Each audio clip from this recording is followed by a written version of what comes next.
AlphaTauri will be a team transformed next year. That's in terms of its name, location, and even how closely related its car is to Big Brother team Red Bull. Or at least, that's the idea. The reality is slightly more complicated, and there are parts of what the team is being asked to do that it is resisting, for good reasons. It's true, there will be a change of identity.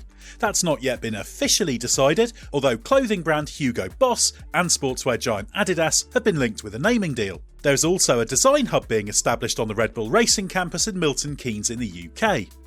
That's the result of AlphaTauri's current UK Aero and Future Car office, located in Bicester, which is about a 40-minute drive to the west, being closed down as the lease will soon expire.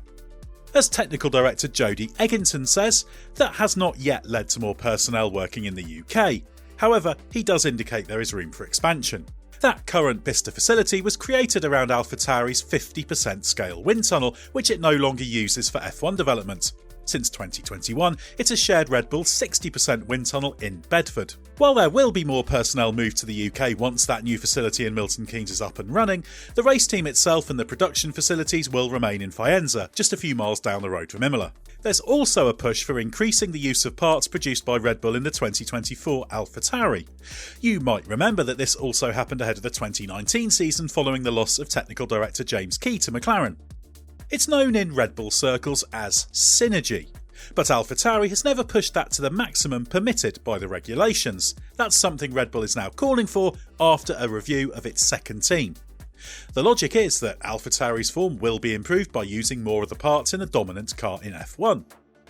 Doing this is possible because of Formula One's regulations on what are called transferable parts. Say for listed team components that teams must design themselves, which include the monocoque, aerodynamic components and the front impact structure, teams are permitted to take designs or parts from rivals. The AlphaTauri AT04 being raced right now basically uses the 2022 Red Bull rear end, so the gearbox and rear suspension, as well as hydraulics, thanks to having year-old parts available. It also uses the same Red Bull powertrains badged Honda power unit. This means there's far more Red Bull parts that AlphaTauri could use, for example the front suspension, but opts not to. And it intends to take a similar approach next year rather than cannibalising as much of the Red Bull RB19 as possible. There was a time when Red Bull's second team could use a Red Bull chassis in its entirety. It did this from 2006 to 2009. Famously, the Toro Rosso SDR3, a Red Bull RB4 cut and shut to run a Ferrari engine, won the 2008 Italian Grand Prix in the hands of Sebastian Vettel.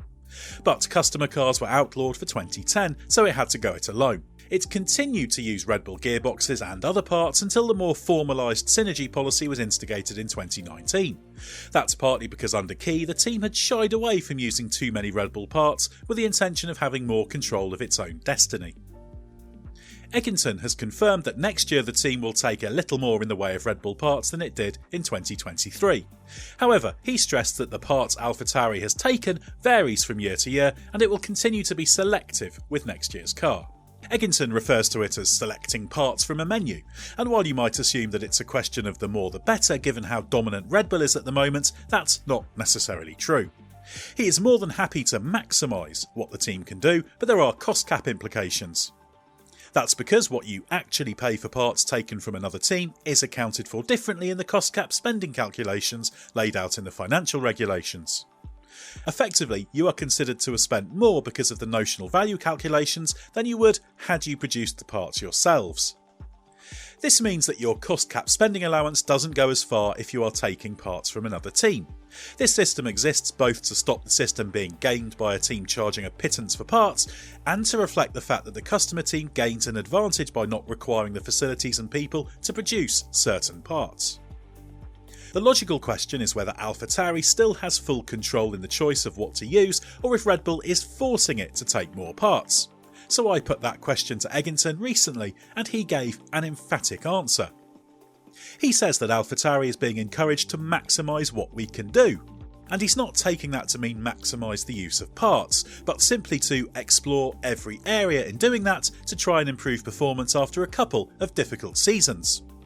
Egginton says it's a positive thing as the team is not being forced to do anything that it doesn't believe is the best option. This means AlphaTauri is still able to pick and choose from the menu of Red Bull parts as it pleases, and it has been very effective at doing this in the past. In 2021, the team had an outstanding season with a car that was right there in the battle for third fastest with Ferrari and McLaren. That was the year when the 2020 cars were largely carried over because of the impact of the COVID-19 pandemic, yet AlphaTauri decided not to take the 2020 Red Bull gearbox and rear suspension, despite it being possible to do so for free without using its limited upgrade tokens on doing it. That decision was made because it fitted in better with the team's aerodynamic concept, and it was a wise decision.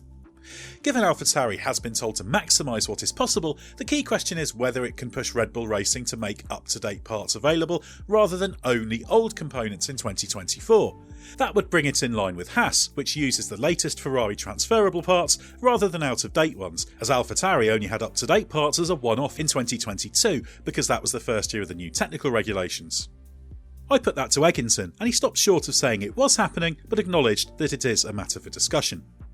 And it makes sense for Red Bull to do that. After all, it has made clear that it's disappointed with AlphaTauri's form, so why not give it the best chance to succeed? So does that mean that AlphaTauri, or whatever it's called, will run a Red Bull clone next year? It's important to remember that sharing aerodynamic data is not permitted, and if you look at the history of Red Bull's second team, since the customer car ban, it has gone its own way aerodynamically.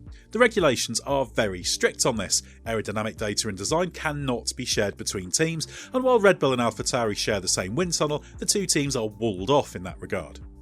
The FIA tracks this very closely and conducts regular inspections to ensure compliance for all teams involved in technical partnerships with rivals. If the AlphaTauri were a Red Bull clone, or had it been produced with vast amounts of the knowledge used to produce the all-conquering RB19, you'd imagine it would have more than 5 points by now. Instead, it has struggled to master these regulations with some bouncing problems last year and this year's difficulties with late corner entry instability in slow and medium speed corners. However, the more of the mechanical parts AlphaTauri takes from Red Bull, the more there is likely to be a similarity. What's more, with the whole field gravitating towards the design concept pioneered by Red Bull, next year's car will likely appear more similar. But what it won't be is a repainted Red Bull. Encouragingly, AlphaTauri has made progress recently. It languishes in last place in the Constructors' Championship, but is still in with a shout of finishing as high as 7th. That would be well worth doing, as each place in the standings is worth north of $10 million, and although the situation looks bleak with 6 races to go, Williams driver Alex Albon describes the team's recent step as a little bit worrying. The team has introduced plenty of upgrades this season, with the package at the recent Singapore Grand Prix the third and final major step planned. And it performed well, with AlphaTauri getting a car into Q3 there courtesy of Liam Lawson, then again at Suzuka with Yuki Tsunoda. Lawson finished 9th in Singapore, but tyre degradation struggles meant the two AlphaTauris were just outside the points in the Japanese Grand Prix. The Singapore upgrade featured changes to the floor, bodywork and rear brake ducts. It was followed by a rear wing upgrade at Suzuka. The team was certainly satisfied that this package performed as hoped, with Egginson describing it as an improvement in terms of through corner balance and aero load. With more downforce being produced and a slight stability improvement for the drivers, Tsunoda gave it the thumbs up. The stability gains are likely down to the upgraded AT04 being less sensitive to the yaw of the car and thanks to improvements in the control of the aero centre of pressure. This is crucial to making the car work across a wide range of corner speeds and is an area where the team has struggled since the start of last year. Potentially this means AlphaTauri now has a car that could be as strong as the 5th fastest in F1 and therefore able to fight for points with Aston Martin and Alpine. This could also make it the strongest in the 4-car group at the back, battling for 7th in the championship. It might not sound like much, but it's progress that shows the aerodynamic understanding is improving at AlphaTauri. And with ever closer ties to Red Bull Racing and the possibility of a car that uses a few more parts from its big brother team next year, that's encouraging for a team that is being urged by its ownership to justify its place in F1.